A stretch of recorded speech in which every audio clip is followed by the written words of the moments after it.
Les mains dans la pâte. Comment organiser des fêtes construit la résilience. La pizza, tout le monde en mange. Ça coûte peu cher et tout le monde aime. Alors voici ce qu'on vous propose. 1. On organise une fête de la pizza locale en place publique. 2. On fait ensemble une pizza. Et 3. On conscientise. On explique. Parce qu'en fait, la pizza devient un outil pédagogique. C'est un outil parce que ça nous permet d'expliquer tout ce qu'il faut localement pour faire une pizza. Qu'est-ce qu'il faut pour faire une pizza ? Il faut de l'eau, d'abord. Et ça nous amène aux questions d'enjeux d'accès à l'eau et de qualité de l'eau. Ensuite, il faut de la farine. Alors, est-ce qu'il y a des champs de blé autour de nous ? Combien d'hectares ? Quels sont les agriculteurs qui produisent du blé ? Est-ce que ce blé est de qualité ? Est-ce que c'est du blé pour la consommation humaine ? Est-ce qu'il y a un moulin à proximité ? Ensuite, il nous faut des tomates. Alors, on mange local, donc on mange de saison, on est cohérent. Si c'est l'été, on a des tomates fraîches. Si c'est hors saison, on a des bocaux. Et les bocaux, ça nous amène à la question 1 de l'énergie et 2 des savoir-faire. Ensuite, il nous faut un four pour faire cuire les pizzas. Et là aussi, ça nous ramène aux questions énergétiques. 1 pour faire circuler le food truck si c'est dans un camion. Et 2 pour faire chauffer le four. Et puis enfin, la dernière chose qu'il nous faut, c'est du savoir-faire artisanal pour transformer les produits. Alors on le voit bien, faire une pizza, ça mobilise tout un écosystème local. Maintenant, comment ces événements contribuent à construire la résilience alimentaire de votre territoire ? Prenons l'image des ricochets. Quand vous lancez un galet dans l'eau, il ricoche sur l'eau et ça crée des ondes.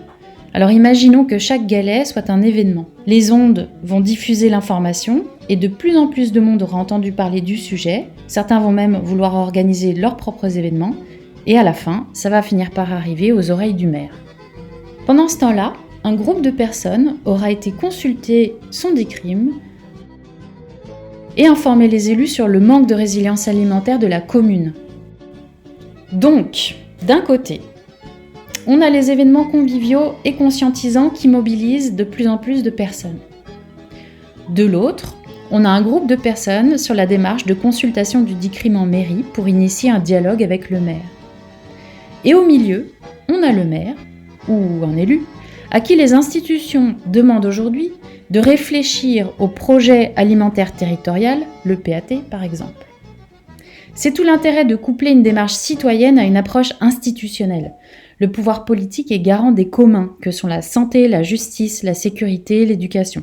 Les communs sont importants puisque c'est la seule manière d'avoir une société juste pour tous. Les politiques publiques, elles nous permettent des actions institutionnelles dont l'ampleur est à la hauteur des enjeux.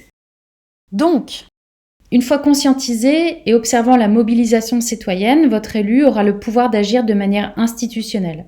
Donc avec la volonté politique et en s'appuyant sur les individus, les associations et les acteurs économiques, ils pourront contribuer à structurer une filière courte alimentaire. Et voici donc comment s'articule le travail sur la résilience alimentaire de l'individu à l'institutionnel.